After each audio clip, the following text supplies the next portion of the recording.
இப்போ நம்ம பண்ண போகிறது ஸ்ட்ரிப் ட்விஸ்ட்.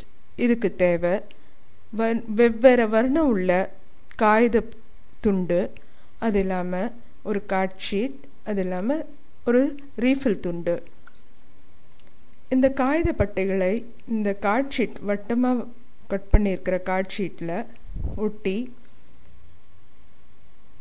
ஒரு பக்கம் கார்ட் ஷீட்டில் ஒரு ஓட்டை போட்டு அதில் ரீஃபில்லை நுழைக்கணும். இந்த ரீஃபில் உள்ளேருந்து ஒரு சைக்கிள் ஸ்போக்கை நுழைக்கணும். இந்த சைக்கிள் ஸ்போக் மேலே இருக்கிற இந்த கார்ட் ஷீட்டில் நன்றாக ஃபிக்ஸ் பண்ணணும். இந்த மாதிரி ஃபிக்ஸ் பண்ண பிறகு நம்ம பொம்மை தயார். இப்போ நம்ம இது விளையாடுறது எப்படி?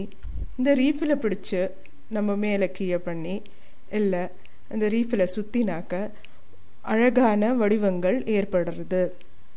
பாருங்கள், இந்த எந்த பக்கம் சுற்றினாலும் இதில் வர வடிவங்கள் எவ்வளோ அழகாக இருக்குன்றது. இதையே நம்ம மேல் பக்கத்துலேருந்து பார்த்தாக்க ஒரு பூ பூக்கிறாப்புல இருக்குது. பாருங்கள் பூ எப்படி மலருதுன்றது.